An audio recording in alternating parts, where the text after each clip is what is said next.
The Nerdcast Empire is on the air. We are back with another week of podcasting excellence here on the Hard Rock Empire as we talk all things rock and metal for Sunday, June the 1st. We are into June, believe it or not, and we are ready to talk about the music of May the 9th is on taps. Of course, we will get things all started because why has my phone decided to hook up to my computer? Good stuff there. But looking forward to what should be a really good episode of the Hard Rock Empire once again. And looks like we may have some connectivity issues, so hopefully we can get that figured out. But while we are in the process of doing that, joining me in the studio is Mike. Mike, how's it going? It's going. Been a pretty productive week. I'm now caught up on the YouTube Shorts. Pretty excited about that. And am almost finished with my initial watch through of the anime openings from spring of 25. So hopefully I'll get that video pushed out this week as well. So definitely getting a lot of content out there. Kind of wild. I saw on Facebook the other day that last couple days, Avenged Sevenfold's been posting stuff to commemorate what's going to be the 20th anniversary of City of Evil. If you weren't already feeling old, now's a good time to remind yourself that, yeah, you're old. So, yeah, good times.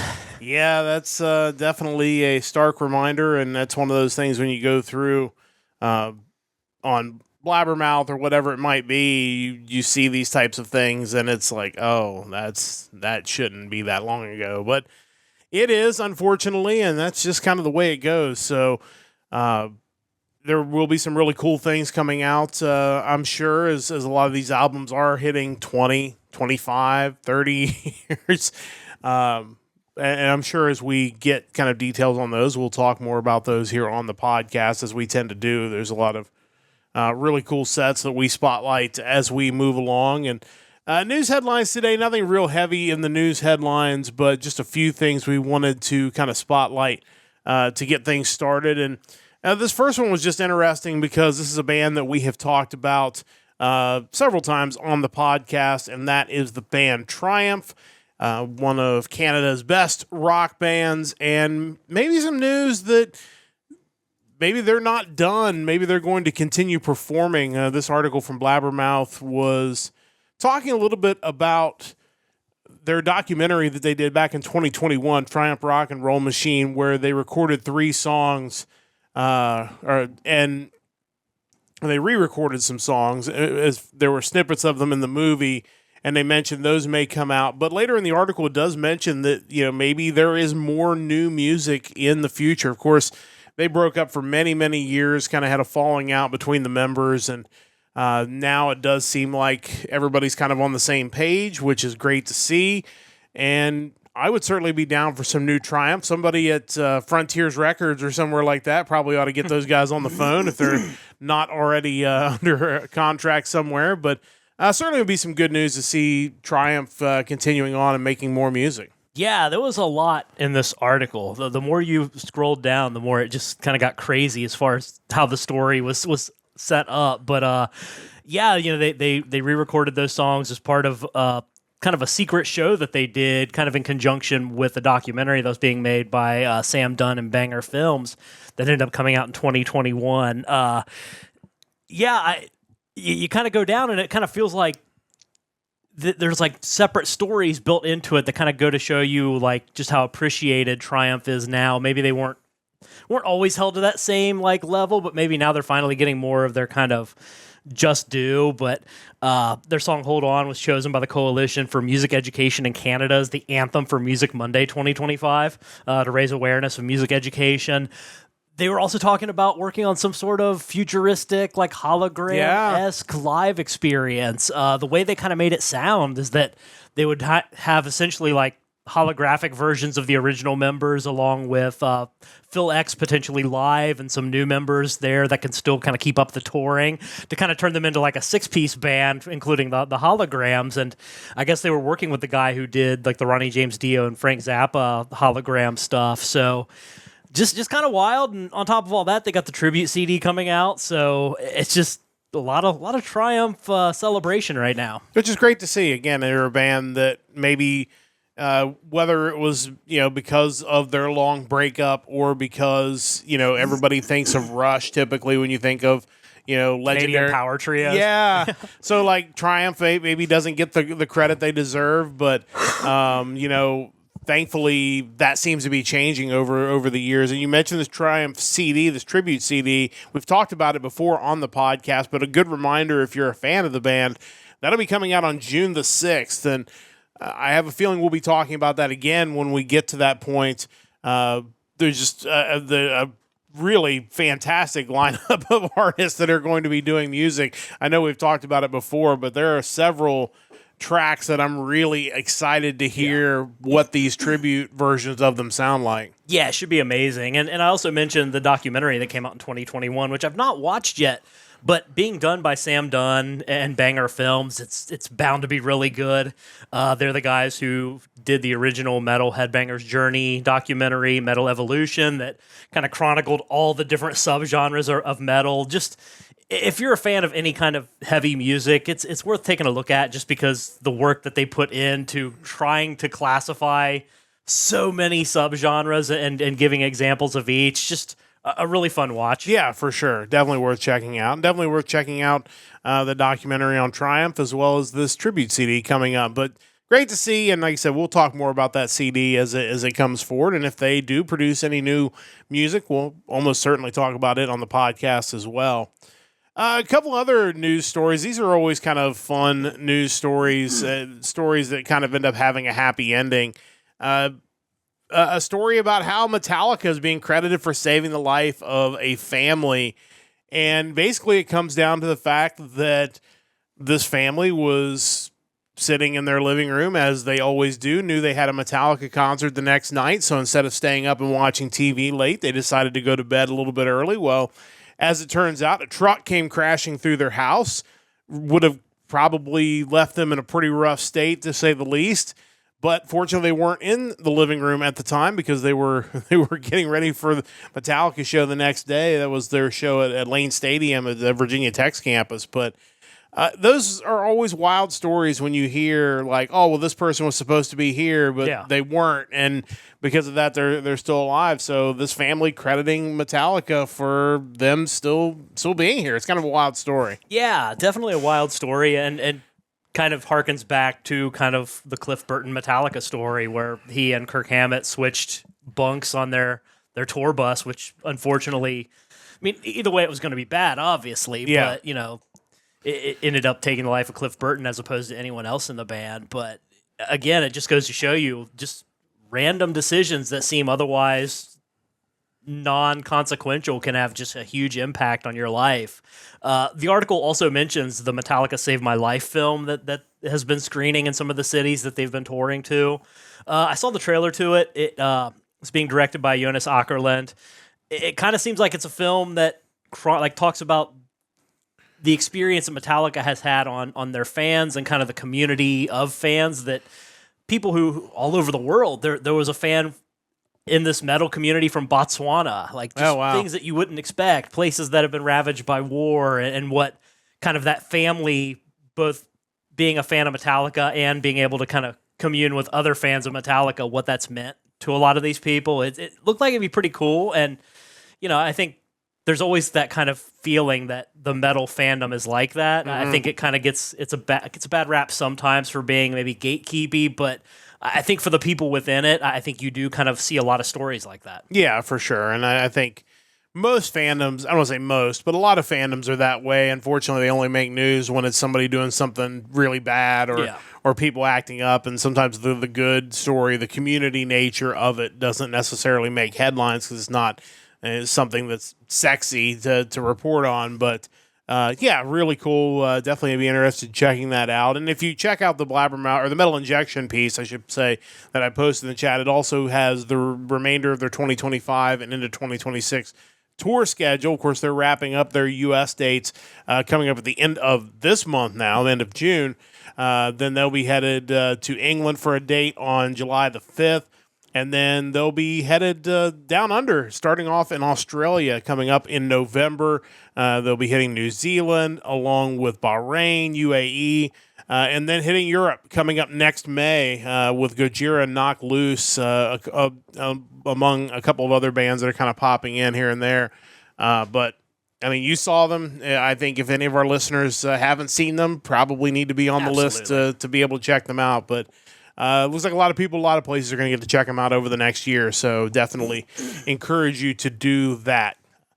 One other story, which is kind of one of those ongoing stories that we talk about on the podcast because it is something that is kind of growing in popularity, is the policy of a lot of bands now to limit cell phone usage. We have talked about bands that just flat out make you lock your cell phones up and you just can't even have them on you. Iron Maiden hasn't taken quite that dramatic of a stance. They're kind of going on the honor system. They're just strongly encouraging you to not use your phone. Yeah, I think that's probably a good way to phrase it. It is basically them saying, look, if you want to take it out and get a quick picture to remember the night, totally cool. Just don't watch the show through your screen. And this story basically talks about how they were thanking their fans, and by and large, it sounded like their fans did do what they were asked to do and not have their phones out. But it does mention that there were some fans that did have their phones out, and the manager said that he wishes them nothing but a very sore arm. Pretty harmless. Yeah, I think honestly, as far as threats go, that's about as tame a threat as not wishing very severe violence. But at the same time, I think it's important to point it out. If you're going to do the honor system, if you're going to strongly encourage it, then you do have to kind of keep calling it out when it happens and hope that the peer pressure of the people around them will kind of work rather than having to go the lockup method. Because I think there are some liability risks when you're asking somebody to turn their phone over and put it in a bag or whatever it may be, put it in a locker. This is just a way of saying, please don't. We're not gonna make you, but at the same time, this way we don't have to be responsible for something happening to your phone while you're at the concert. And you'll be less likely to run into people who just refuse to go because they don't like the idea of turning their phone over to somebody else. I can totally understand that. I mean, his message came kind of at the end of what was a pretty long thank you to all the fans. So to me, it's kind of a non-story in that, like, I get people are reporting it, but it's not like he was calling for their heads or anything of that nature. I think kind of the more interesting thing is the set list from the tour. There's been a lot of kind of mixed feelings about the set list. I guess they've been really focusing on kind of the albums between 1980 and 1992, which is understandable given that was ultimately kind of their height, and 92 was kind of the end of the Bruce Dickinson run. But to me, I don't blame them for kind of focusing on that. People are kind of upset because there aren't any songs off of 1990's No Prayer for the Dying, which, from what I can tell, kind of the only real big hit from that album was Bring Your Daughter to the Slaughter. So as far as their hits go, if there was one that you were going to leave off, I'm probably not going to lose a whole lot of sleep on that. Sure. They are playing tracks like Rime of the Ancient Mariner, Wrathchild, Phantom of the Opera, so I think that's really cool. If I was going to add anything to the set list that I saw that they didn't play, it would be something like Be Quick or Be Dead, Can I Play with Madness? And while it's kind of outside of the classic year scope, it's more near the end of the 90s, I would like to see Wicker Man live. I think that would be really cool.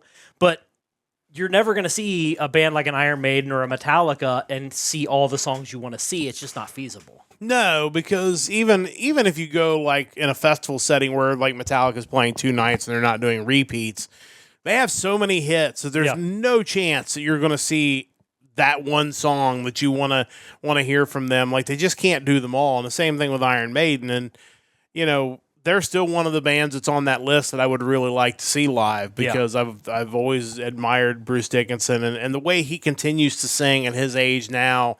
It's amazing.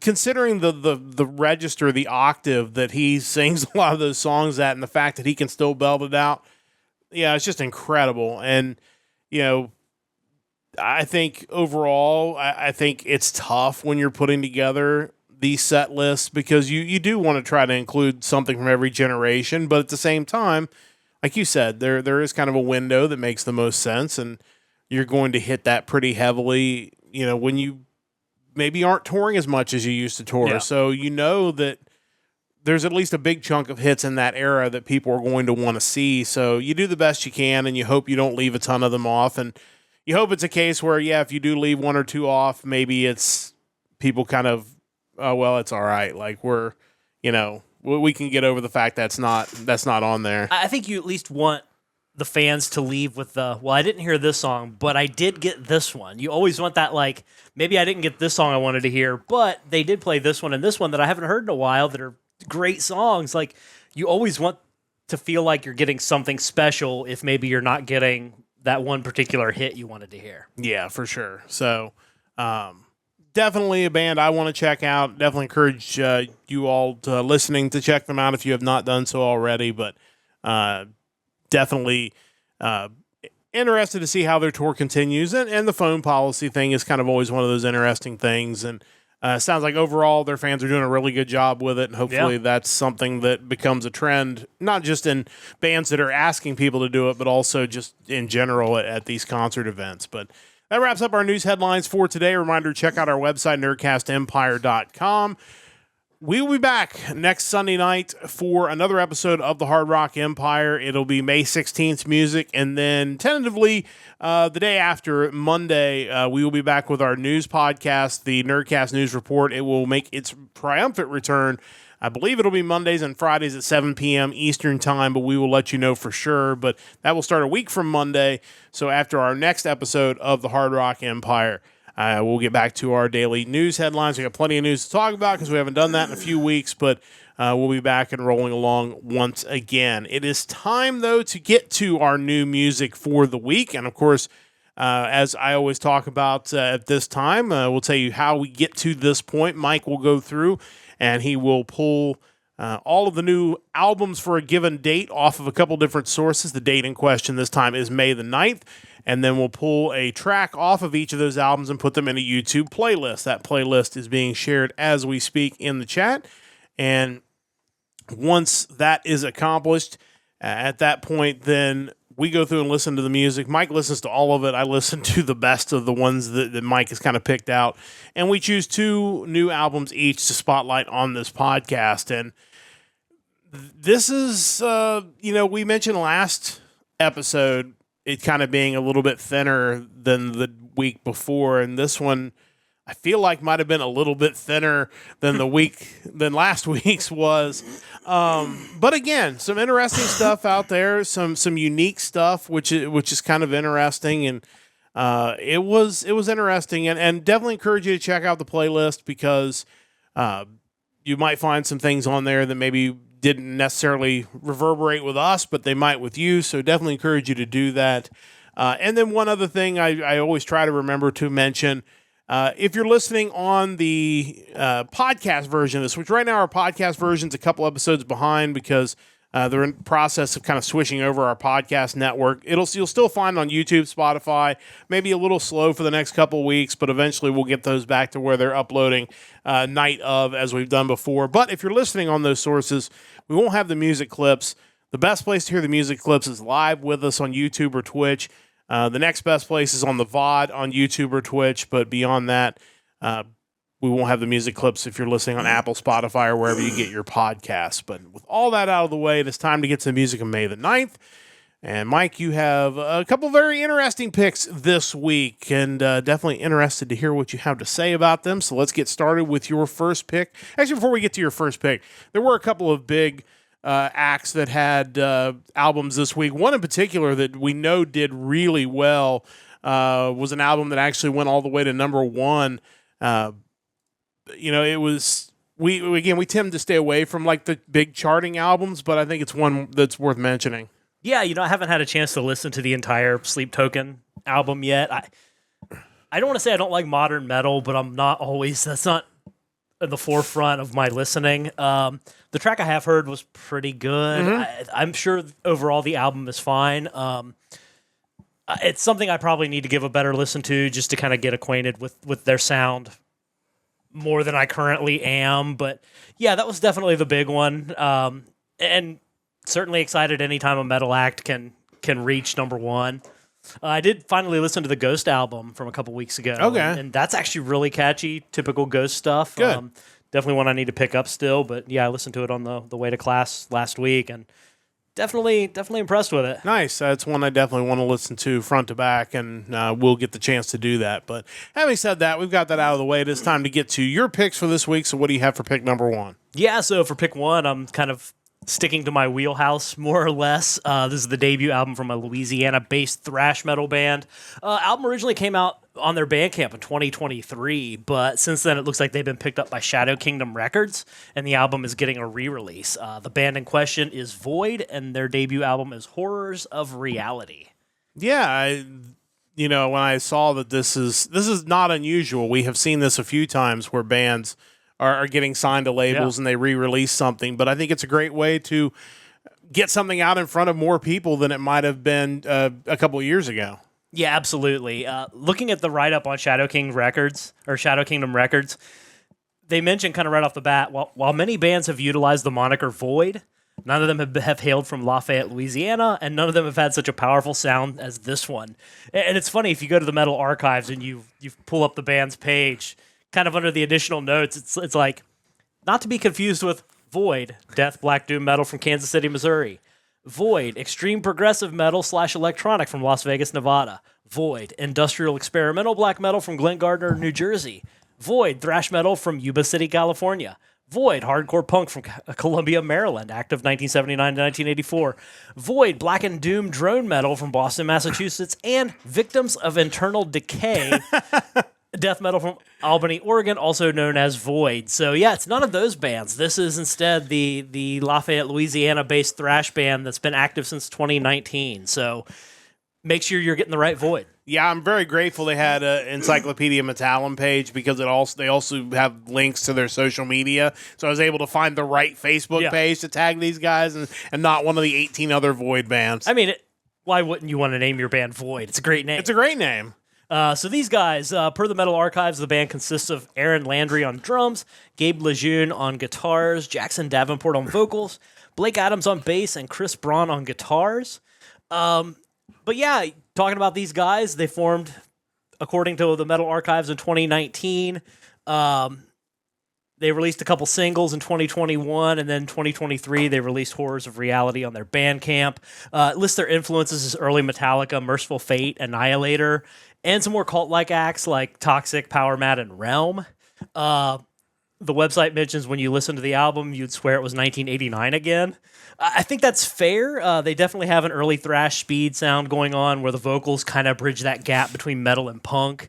I mean, if it feels dated, that's, I think, simply because we've been conditioned to think that music like this doesn't get made anymore. Mm-hmm. I think it doesn't.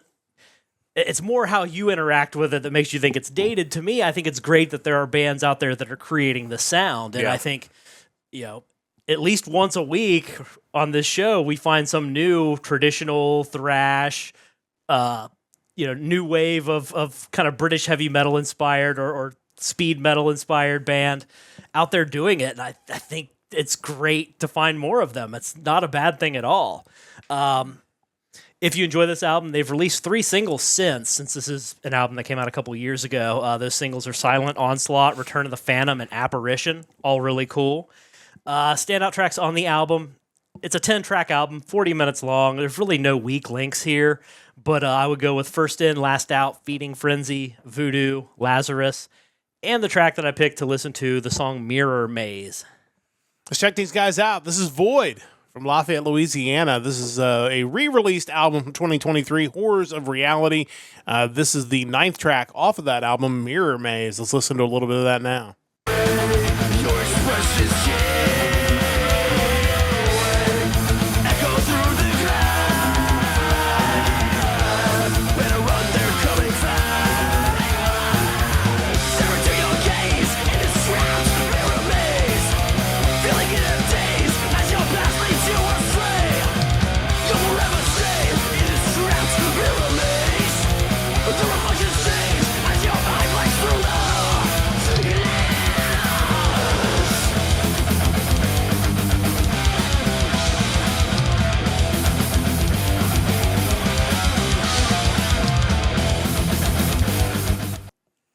Yeah, I definitely see the thought process behind saying this sounds like it's from the 1980s, Yeah. But again, I think there's no reason why there shouldn't be more bands out there doing this type of music. We've covered a slew of bands that try to sound like Journey from 1985, and we've even kind of more recently come across bands trying to sound like 70s bands. I think like that feels like a kind of a new development.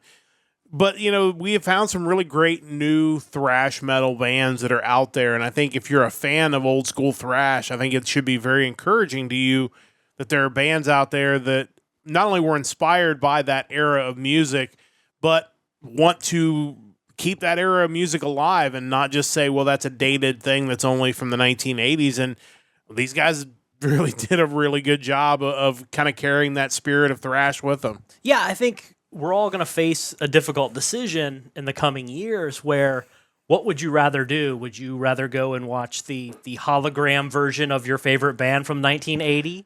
Or would you rather go check out a new band that's playing music inspired by that rocks really hard and are really there in person? And to me, I would much rather pay the money to see the brand new band, knowing that that's going to keep that music alive, whereas the holograms aren't going to write new albums. Well, I hope not. I mean, I guess it's possible, but they won't necessarily be doing the writing. Some Correct. AI will be doing it for them. But to me, I think you have a new crop of bands constantly coming around. Why not jump in on that? Yeah, I 100% agree. And these guys, like I said, really have done it well. And it's an era that I think is still underrepresented in modern music. And it's always exciting to find a new entry into that space. So check those guys out. Void, again, newly signed to a label. This is a re-release. But I know there were a lot of people on their Facebook page when I was scrolling through asking, like, hey, when's the new album going to drop? So their fan base is already like psyched up that maybe we got a new album coming. So who knows? Maybe we'll get some new Void sometime before the end of 2025. Kind of sounds that way. I mean, they do have those newer singles that have come out. I assume they will also play a part in what the subsequent album's going to be. And yeah, I mean, check out the website. They have vinyl that you can purchase, really cool stuff that comes along with that.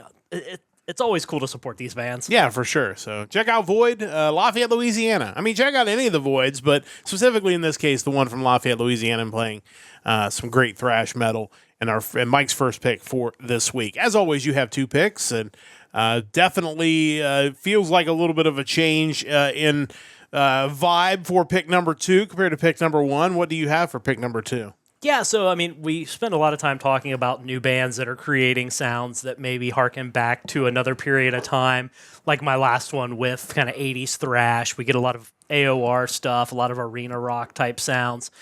We don't always highlight a lot of bands that are celebrating kind of that new metal era, and I think these guys are definitely doing that.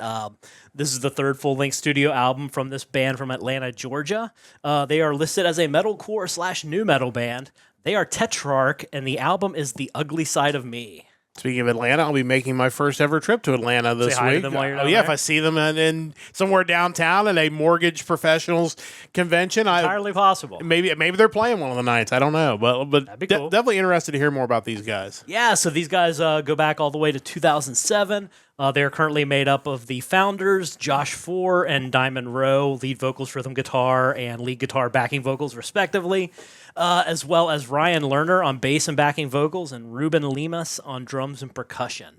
I was listening to this album. I was trying to think, like, I really enjoy this. I'm not a big modern metal guy. We've talked about that ad nauseum, but there's just something about it that still feels really good. And I was reading Katarina McGinn's review on the Dead Rhetoric site, and she points out that Tetrarch's able to make like new metal influences, take those and basically in a way use those to make this more modern metal sound more accessible.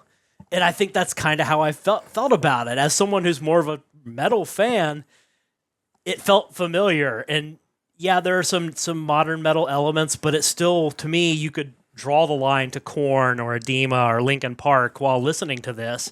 And, as many times as I listen to bands who were influenced by early Metallica and Merciful Fate and Megadeth and Annihilator, this to me felt like, okay, remember those really huge bands in the late 90s and early 2000s? These guys were influenced by them, but are doing it in more of a metal way, and I think I'm on board with that.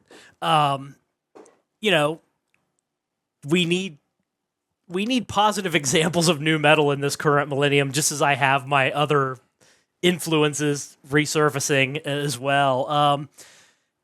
You know, like my first pick, this is a 10-track album. It's only 32 minutes long, and if you had any passing interest in any kind of new metal bands, you're going to enjoy this. Like it's heavy, but very much in that new metal vein. Standout tracks include Anything Like Myself, Never Again, Erase, The Only Thing I've Got, The Ugly Side of Me, and the track that I picked to listen to, the song Cold. Check these guys out. This is Tetrarch from Atlanta, Georgia. This is their new album, The Ugly Side of Me. And this is track number 8 off of that album. It is Cold. Let's listen to a little bit of that now.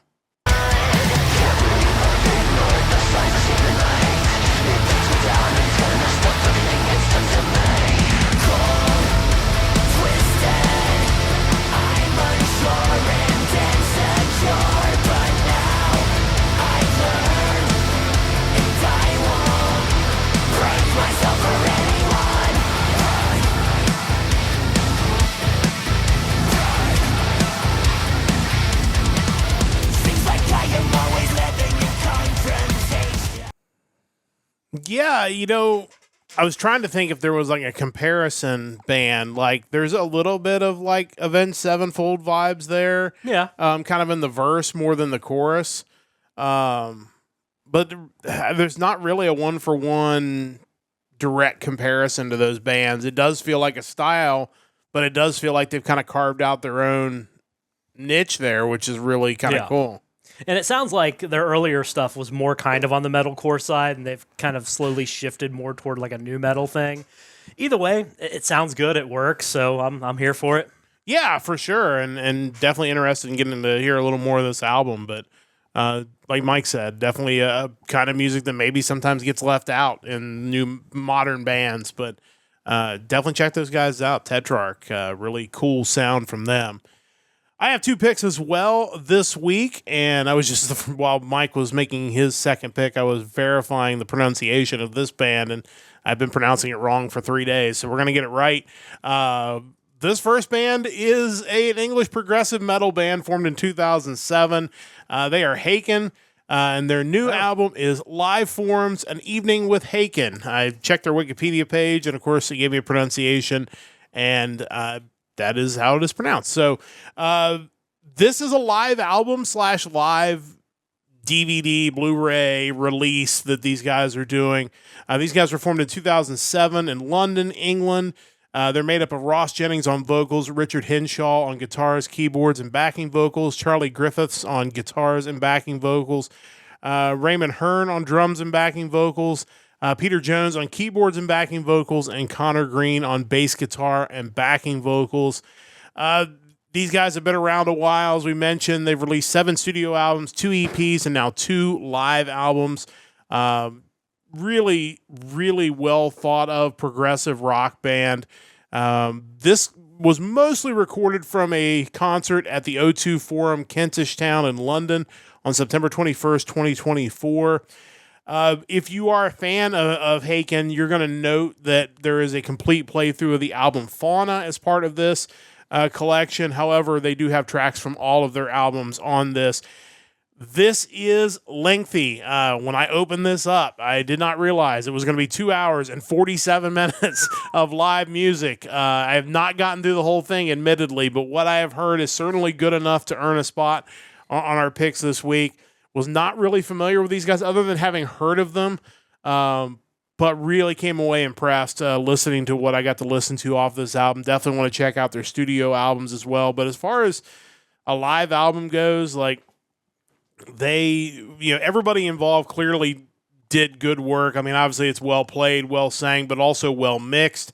If you didn't know, if they didn't have the little crowd bits at the beginning and the end, you could easily think this is a studio release, and it would be totally understandable. But really, really good stuff from them. Standout tracks, again, pack your lunch. You're going to be there a while because it's very lengthy. But the ones I got to listen to included Taurus, Nightingale, Sempiternal Beings, and the song we're going to listen to on the podcast is Beneath the White Rainbow. So let's check these guys out. This is Haken with their new release, Live Forms, An Evening with Haken. This is the 6th track out of 21 on this release. This is Beneath the White Rainbow, so let's listen to a little bit of that now.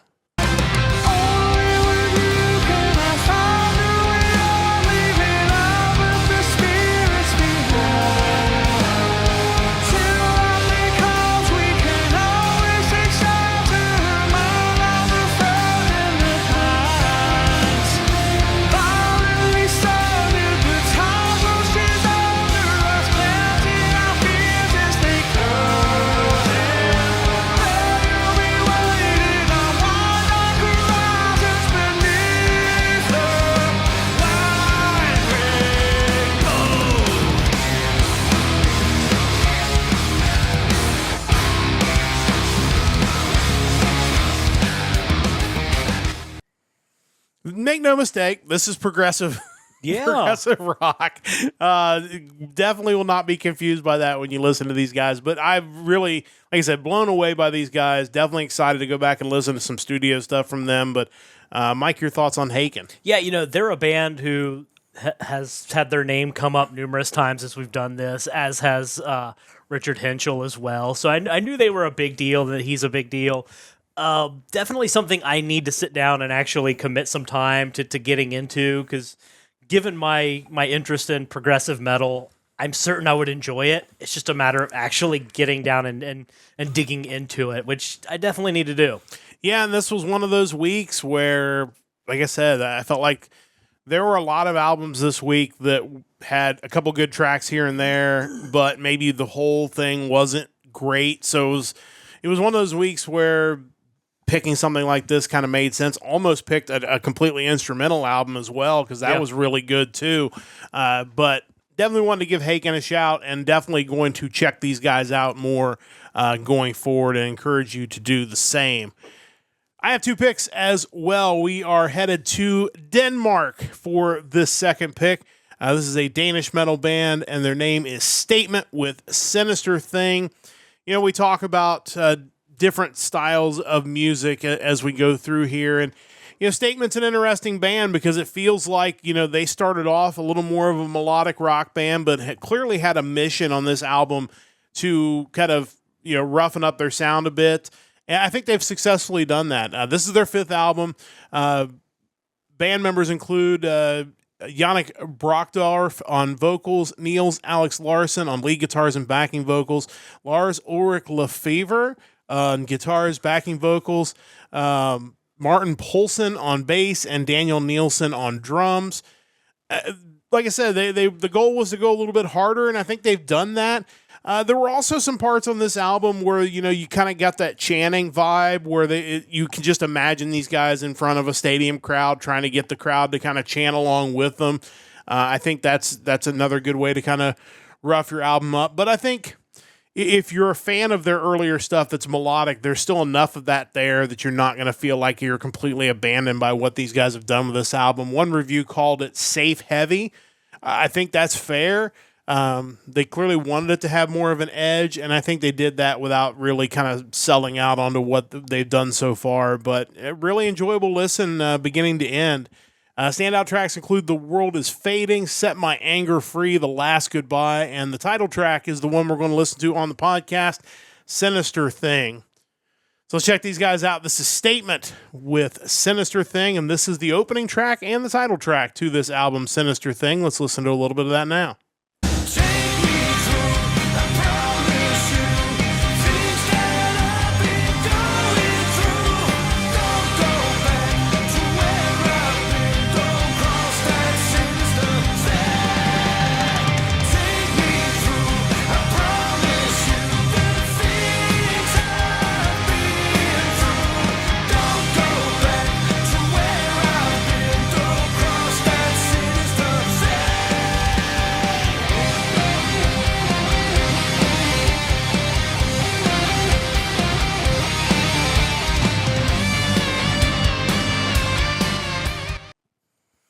I think that opening track is probably one of the more melodic tracks on the album. There are some that are definitely harsher, and if you're more of a fan of going that direction, I think you will find some things on this album that you'll like. But overall, it was a really solid listen. So kudos to Statement for making one, I guess, with this album. Mike, your thoughts on these guys? Yeah, I mean, whether that's safe heavy or not, it still sounds really good. So I see no problem with it. I still got to ask about the guitarist, Lars Ulrich Lefevre. Like, is that really his name? Like, did they just add the Ulrich to it just for humor value? Because that's just a weird coincidence. Sure. Not spelled the same, but No, still. not spelled the same. But when you see it, you hear someone say it, you're just like, ha. But yeah, I mean, they got a good sound. I don't know what else to say.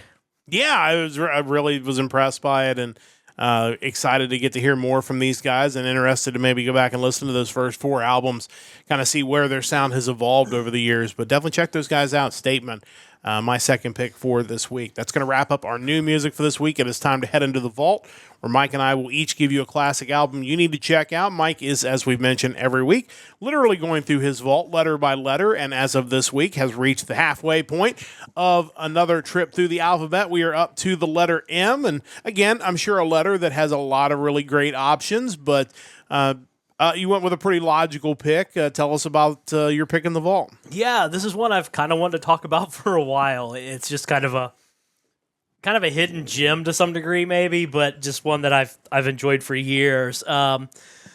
Letter M, obviously a lot of choices, but the one I ended up going with was the first and only album from Dave Mustaine's side project group. It is MD.45 and their 1996 offering, The Craving. This is one that's been a while since I listened to this, but it's definitely worth a mention for sure. It's a good album. Yeah, this was released on July 23rd, 1996 via a subsidiary of their then label Capitol Records.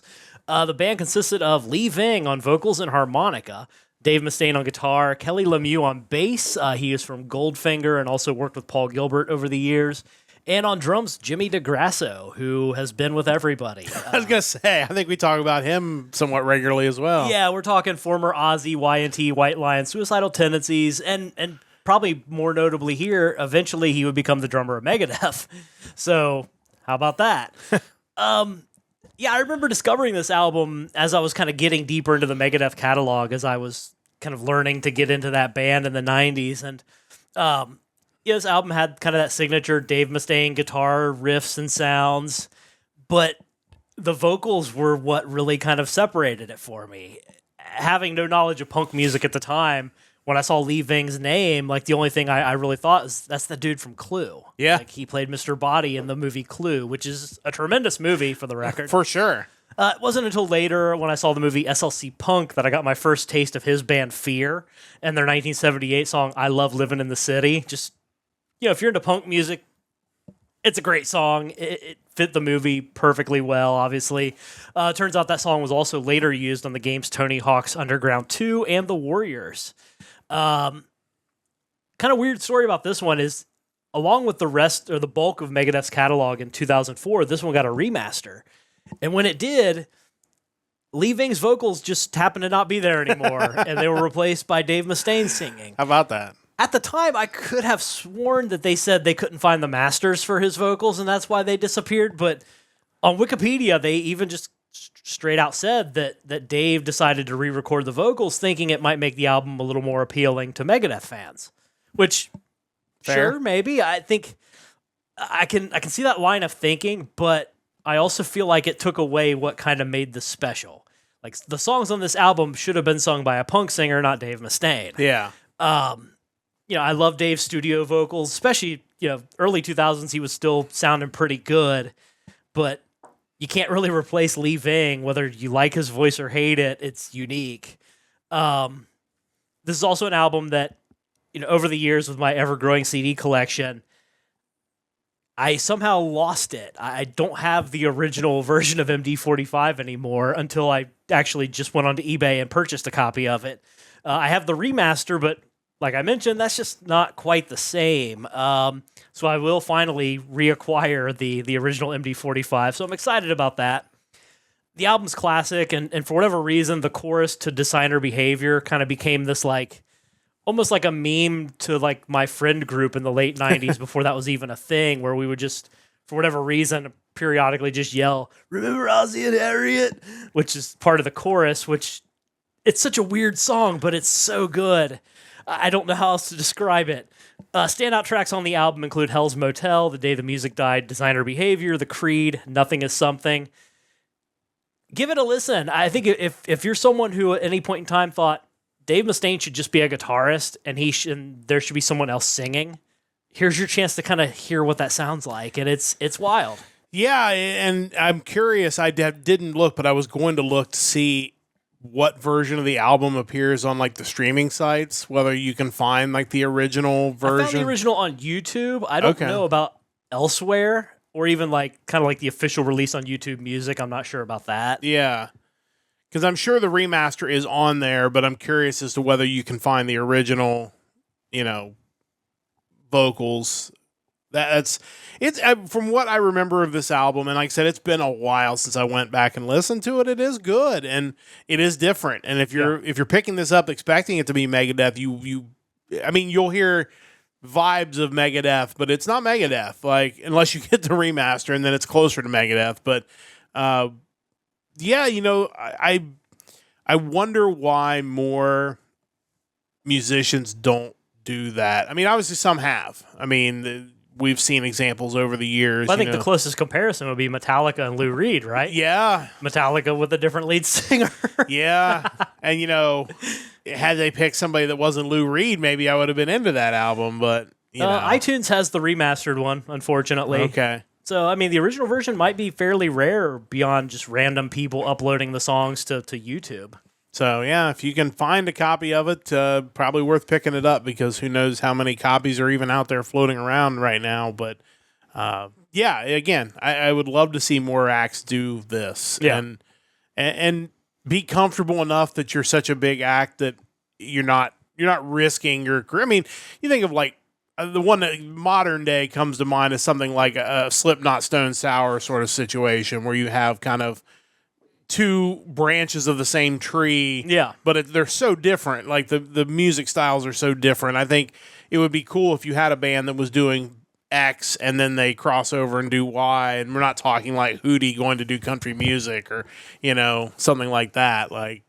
But you just wonder, like, what did the other guys, what did the Blowfish do at that point in time? Did they move on to a different band? I don't remember hearing about that ever. I'm waiting for them to bring back Behind the Music so we can find that out. That would be fantastic. Honestly, somebody should do that. But yeah, definitely check out MD.45, especially if you're a Megadeth fan. Maybe you're a relatively young Megadeth fan and don't even know that this thing is out there.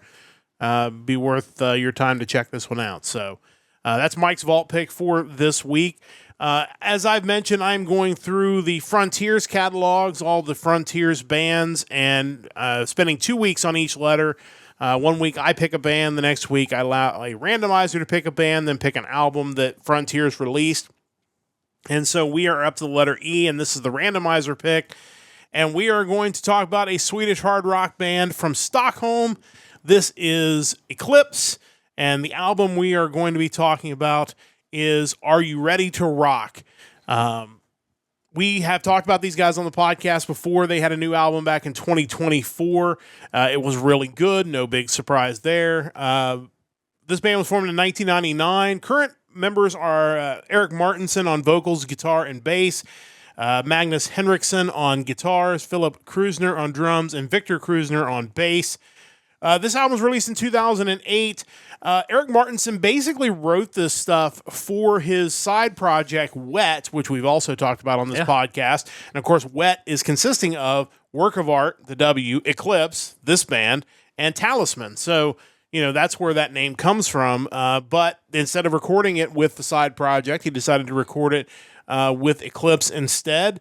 And, it's a little bit on the harder edge of the melodic spectrum, but it's a melodic rock at its very best. And this album is really, really good. It was kind of like right before this band started getting some hits in Europe.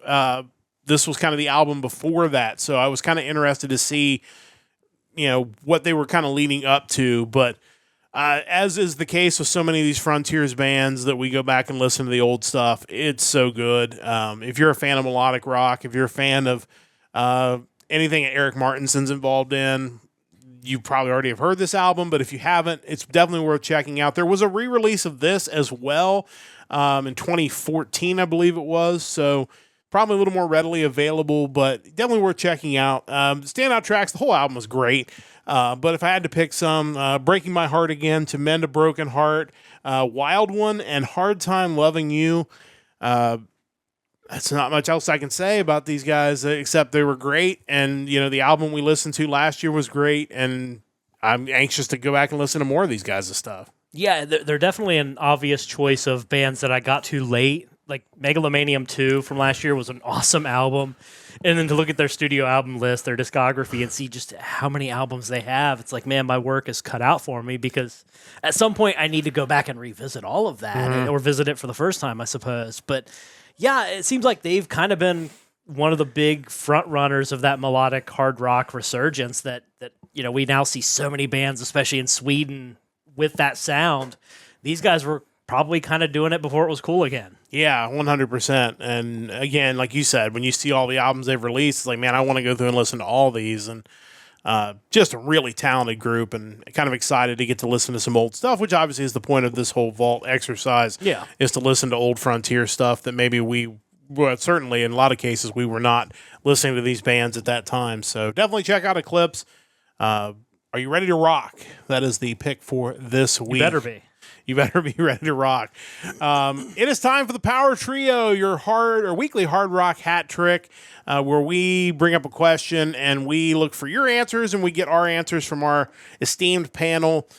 And I'll be honest, this is one of those weeks where it's just been really busy and I didn't come up with a good topic, so I threw it out there in the Discord. Mike immediately came in and said, let's do the top rock or metal songs from movie soundtracks, and that just opened the floodgates of songs that pop into your head. In fact, while we were just talking about Eclipse, I thought of another song that I put on my list. I tried to make my list a little lengthier than a hat trick, just in case there would be some overlap. But we'll see. I'm really interested. Chris has put his picks out there. Let's start with his first, because I don't think I've overlapped with anything he's got, but then we'll get to Shane and you and me. But let's start with what Chris has for his soundtrack picks. Yeah, so for Chris's picks, number 1, we have Angel Dust by Bender, and that is off the soundtrack to the movie 3,000 Miles to Graceland. I remember that being a fairly popular movie way back in my early Blockbuster days. I've not heard the song nor the soundtrack, but, it's Chris. It's a soundtrack. That's, something he knows a lot about. So he's a movie guy for sure. Yeah. And I had no idea that the robot from Futurama had a hit song. So who knew? Really cool. Number 2, we are moving on to the song Too Much of a Good Thing by the Suns off the Dumb and Dumber soundtrack. It's been so long since I've seen Dumb and Dumber. Why don't I know what that song is? I don't off the top of my head either. And that's interesting. I mean, great movie. Probably one of Jim Carrey's best. Yeah. But, yeah, I don't remember that song. I'll have to go back and check it out. Exactly. Number 3, one that I am a little more familiar with, we have Can't You Trip Like I Do, mashup courtesy of the Crystal Method and Filter off of the Spawn motion picture soundtrack. This kind of brings me to a point I was going to make during my list, and that's, man, there were just a lot of really awesome soundtracks there for a period of time. Let's check the Spawn soundtrack out. That was from 1997. What the heck? Why isn't? Yeah, I mean, you got that. You got Long Hard Road Out of Hell, Marilyn Manson and Sneaker Pimps. You got Korn, Butthole Surfers. Kind of a remix, Metallica and DJ Spooky with For Whom the Bell Tolls. Yeah. Definitely a lot of collaborations on that soundtrack, but interesting stuff and a lot of huge names.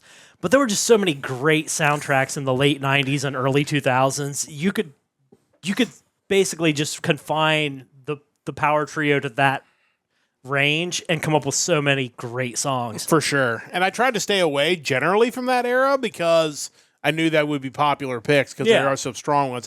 I did a little farther down my list put a movie from that, but I don't know if that one will make it to there or not. I feel like anytime I strayed too far from that, I landed on something that I'm like, okay, I know someone else is going to pick that. Yeah. With one exception, and that one exception happens to be the soundtrack overlap that Shane and I have. Well, let's talk about Shane's list. I'm very interested because I just kind of, like I said, I have 6 on the list and one in my head that's a bonus pick that just popped in there. I'm curious to see how many of those 6 actually get picked before I get a chance to talk about it. But let's get to Shane. Okay, so for Shane's 3, number 1, he has The Touch by Stan Bush from Transformers the Movie, original motion picture soundtrack from 1986. I put that low on my list because I knew somebody was going to pick that, so I was not counting on that getting through. That is, in fact, the album overlap that he and I share. His number 2 is any song off the Crow soundtrack. So, not super familiar with the Crow soundtrack. We do have Big Empty from Stone Temple Pilots on it. Oh, okay. Great song. Dead Souls, Nine Inch Nails, Ghost Rider, Rollins Band, Milquetoast by Helmet, and The Badge by Pantera. So, It's a pretty solid soundtrack. again, 90s and 2000s just had some really strong soundtracks, and that is no exception. Number 3, he actually, and I don't remember if when I texted him if I prefaced it by saying metal and rock. I don't think I did. So he did kind of veer off the typical path, but I think he picked one of the best soundtrack songs ever that isn't metal or rock. And that is Gangsta's Paradise, Coolio and LV from the movie Dangerous Minds, music from the motion picture from 1995.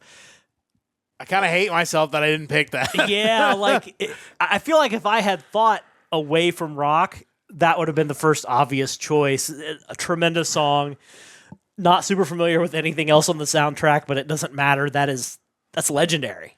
That's got to be one of the best hip hop songs of all time. Yeah. Like that is the music, the lyrics it is just perfect. It kind of now I want to veer off and do like a non-metal and hard rock version of this. Yeah. Because you got that. Another one that just popped in my head that's not really metal or rock, Kiss from a Rose, Seal. See, yeah. And I did veer away from metal and rock because I was afraid that like the big metal and rock ones would be picked. So, but we might do that, a non-metal and rock version as well. Because even though I have a bunch, I'm certain I can come up with more. Oh, yeah. So, but let's get to your choices. I have a feeling, I'm guessing I know what the choice off the same soundtrack was, but we'll see. Yeah, so for number 1... tremendous soundtrack, by the way, and I picked a song that I figured no one else would pick. The song Time Machine from Black Sabbath. Okay. From Wayne's World, music from the motion picture from 1992. Yeah. Great song. It was also on their 1992 album Dehumanizer. However, it's a different version than what was on the Wayne's World soundtrack. Like, the song is kind of put together a little differently. Both are great. It was kind of Dio's return to Black Sabbath at that point in time. So many great songs from Wayne's World, and that is right up there for me. Yeah, for sure. Ballroom Blitz immediately comes to mind when you think of Wayne's World. Foxy Lady, either that's not maybe my favorite song. It's just it's so iconic in the movie that you just immediately think of it. Like that's it. We could go on talking about the Wayne's World soundtrack. Oh, for sure. I stayed away from that soundtrack completely because I was sure there would be at least a Bohemian Rhapsody. Yeah, I obviously, someone might pick that, so I had to stay away from it for sure. So moving on to number 2, this is the overlap. The song Dare by Stan Bush. There you from go. the Transformers the Movie, the original motion picture soundtrack. What's interesting is I almost put Dare to Be Stupid, also from the Transformers the movie, which would have been a third pick from that soundtrack. See, could have easily picked that. So many great. Lion's version of the Transformers theme is great. Even like the Vince DiCola instrumental pieces for the movie are just outstanding and probably underrated in terms of instrumental pieces for movies in the 80s. Yeah, wasn't there a song like Nothing's Gonna Stand in My Way or something? There were several bands that played under pseudonyms on it, and I think that was one of them. Let's see here. Because let's see. If you haven't seen Transformers, the movie from the 80s, the animated motion picture, you have to see that movie. Like, even if you're not a fan of Transformers, the music in that movie alone makes it worth a watch. Yeah, absolutely. So there was a band that was credited as has it correct on the Wikipedia, which is kind of funny. They were called Spectre General on the soundtrack, but it was actually the Canadian metal band Kick Axe. Oh, okay. They did Nothing's Gonna Stand in Our Way and Hunger. Both great songs also. And I don't remember. There's another band called Energy. I don't know if that was a different band or not, but they did Instruments of Destruction. Just top to bottom, a really cool soundtrack for an 80s cartoon. Yeah, 100%. That's a great soundtrack. You can't go wrong making any pick from that one. So for number 3, and this kind of goes back to they had some crazy soundtracks in the early 2000s. The song Bloodline by the band Slayer from the Dracula 2000 soundtrack. I mean, the soundtrack, you had that, you had Power Man 5000, Disturbed, System of a Down, Pantera, Static X, Saliva. Just a really awesome soundtrack. I remember liking the movie, but I don't remember a whole lot about it, but I remember the soundtrack. The song also appeared on the subsequent Slayer album, God Hates Us All. I think it was a little different, too, than the soundtrack version of Bloodline, but really awesome song. Yeah, for sure. That's another really great soundtrack. I had a couple honorable mentions. I don't know if I want to withhold those until we do this topic again, because that's entirely possible. I'll see what you got, and we'll kind of go from there. Yeah, I'll mention my honorable mentions, because one is not a rock song, but I think it's epic. And then the other one is one that I guarantee as soon as I say it, it's probably on your honorable mention list too. But so we'll stick with the first 3 rock songs I have on the list. How about Dokken and Dream Warriors from A Nightmare on Elm Street 3, man. Dream Warriors? I feel bad for not picking that one out. That was the first one that popped into my head. Just a classic Dokken song. Dokken was so good. Yeah, for sure. If you don't know that song, you have to go listen to it immediately. How about from the movie Highlander, Queen's Princes of the Universe?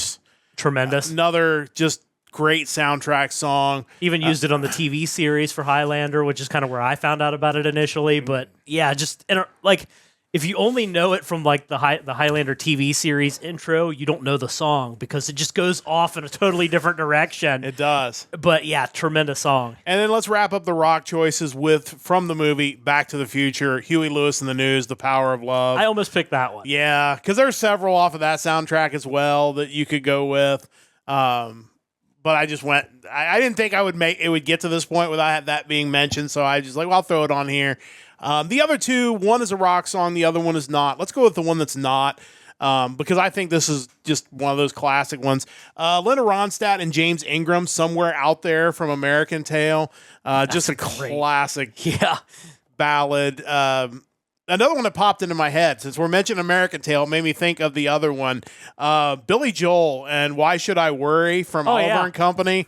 There were a lot of great either like Don Bluth films or Disney film soundtrack songs in the 80s. It was stupid. And then the other one, which I would think Marley made your honorable mention list, from the movie Spider-Man 2002, Hero from Nickelback featuring Josie Scott. You know, I avoided that one amazingly enough. But I kind of felt like you could only pick so many that were like kind of in that classification. Yeah. And the one I went with was the song What If from Creed. Oh, yeah. From Scream 3 soundtrack. I figure if you're going to have Creed on there, you can't also then have Chad Kroeger or Josie Scott. Like they cancel each other out somehow. But yeah, I'm not saying it's a great song, but it is an epic song. As far as soundtrack songs go, I don't know if there are that many better than that. It's just... and I feel like in a lot of ways, I mean, the X-Men movie was fine back then, but to me, like, that first Spider-Man is what really reminded people, man, superhero movies, when done right, can be awesome. Yeah, it really kind of felt like one of the movies that kind of really jump-started what was going to happen over the next... And Tobey Maguire is a great Spider-Man. Oh, for sure. That may be one of the last superhero movies I watched was the 2002 Spider-Man. If we're going to be real about this, it was really good. But...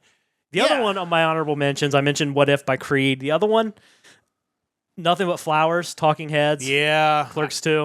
That one crossed my mind as well. In fact, I think that crossed my mind for a different reason. So, I won't mention what that is. We'll save that for a potential future topic on the Power Trio. I was looking at the track list of that soundtrack, and 1979 isn't on the soundtrack. Which is weird because that would have been the one I would have probably chosen. I feel like both of them are perfect for soundtrack songs. Like when you watch Clerks 2, and I don't know if it's like a lived experience or age thing where that movie just has a certain ability to hit you differently, maybe. Yeah. But those songs too, like the weird kind of like melancholic nostalgia that those two songs can generate,